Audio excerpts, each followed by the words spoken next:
반갑습니다. 9월 18일 주일 큐티 스케치 시간입니다. 오늘 본문은 창세기 25장 1절로 18절까지의 말씀입니다.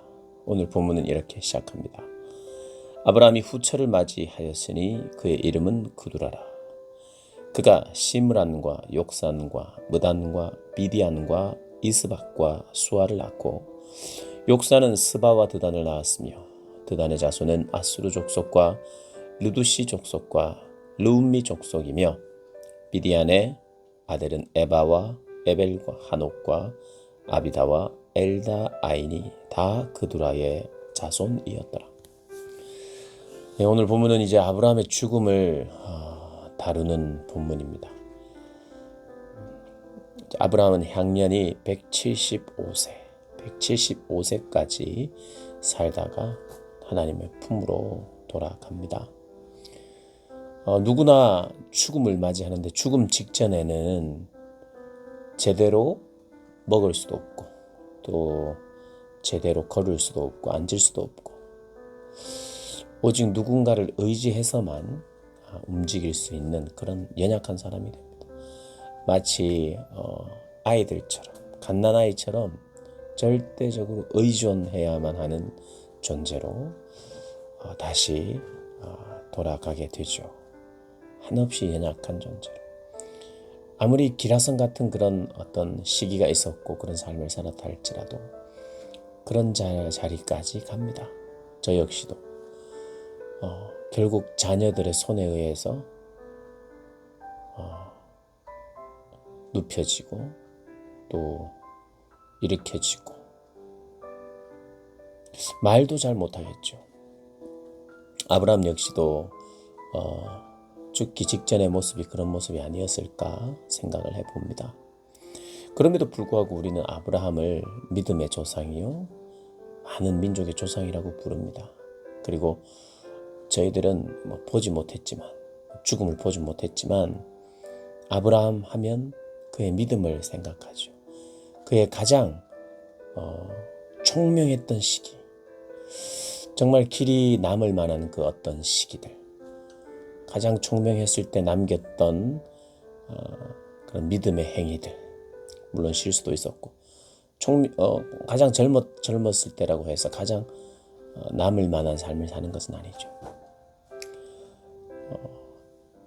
아브라함이 죽기 전에 이삭에게 모든 소유를 줍니다. 그리고 후처에게 난 자녀들에게도 그리고 하갈에게 난 이스마엘에게도 다 나누어 줍니다.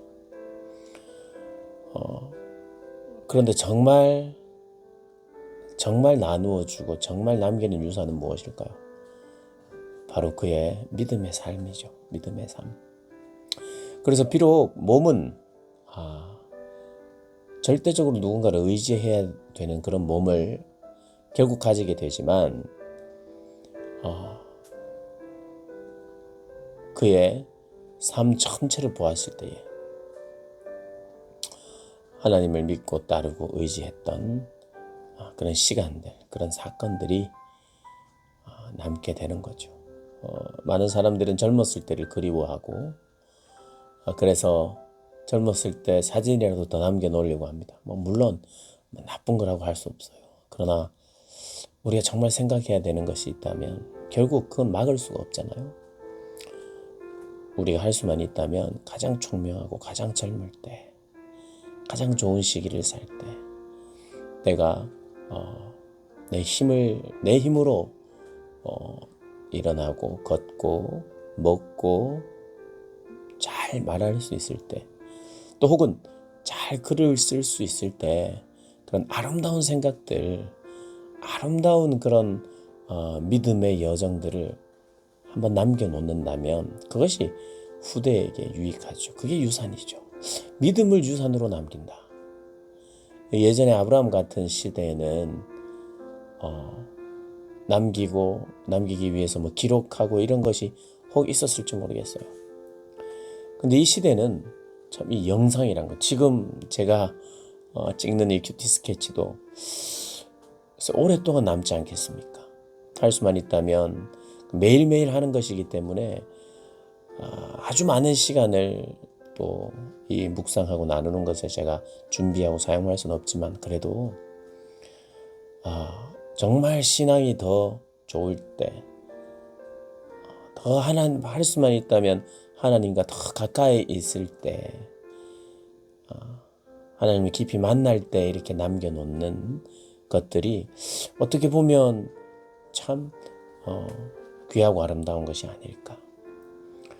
저의 외모도 자꾸 변하지만, 그리고 저의 영성도 생각도 좀 후퇴할 수도 있지만, 정말 하나님을 더 가까이 하면서 가져야 될 그 생각들, 귀한 생각들, 하나님이 허락하시는 그런 생각들을 남길 수 있다면 그것이 참 의미 있는 일이겠다 하는 생각을 합니다. 뭐 그것을 위해서 지금 큐티 스케치를 하고 영상을 찍는 것은 아니지만, 우리가 정말 아름다운 모습을, 참 믿음과 신앙에 있어서 아름다운 모습들이 영향이 끼쳐질 만한 그런 뭐 자녀들이 됐든 누가 됐든 그렇게 하는 것이 참 귀하고 아름다운 것이 아닐까 하는 생각을 해봅니다. 그런 사람은 젊었을 때나 나이가 들어가면서도, 심지어는 죽음 직전에 아무것도 하지 못하는 그 자리에서도 많은 이들이 찾아와서 당신을 존경합니다 하는 마음으로 그 죽음의 자리를 지키는 것 아니겠나, 그런 생각을 해봅니다. 사랑하는 여러분, 많은 현자들이, 또 지혜로운 자들이 이 땅의 삶이 눈 깜짝할 사이에 지나간다, 그렇게 이야기를 합니다. 뭐 저도 그것을 경험합니다. 우리가 할 수 있는 것, 뭐 남길 만한 것이 여러 가지가 있겠지만, 사실 아브라함은 소유가 많았을 거예요. 그래서 많은 소유를 준 것도 맞을 겁니다. 그런데 그런 소유와 물질이 정말 물론 도움이 되고 또 자식들에게도 힘이 되겠지만, 진짜 남길 수 있는 것이 내 믿음의 삶, 하나님을 의지한 삶, 그래서 하나님이 함께 하신 결과가 어떻게 나타나고 있는지를 보여주는 이런 삶, 남기는 삶이, 그게 바로 유산이지 않을까. 아브라함의 유산은 믿음이었어요. 그래서 믿음의 조상이라고 불리는 것입니다. 사랑하는 여러분, 여러분의 삶이 어떤 유산을 남긴다면, 그래서 믿음을 남기면 얼마나 좋을까 생각해 보면서, 저도 하나님, 제가 그런 믿음을 유산으로 남기는 사람 되기를 원합니다, 이렇게 기도하면서 살고 싶습니다. 여러분도 그렇게 아름다운 유산을 남기시는 복된 여러분들 되시기를 주님의 이름으로 축복합니다.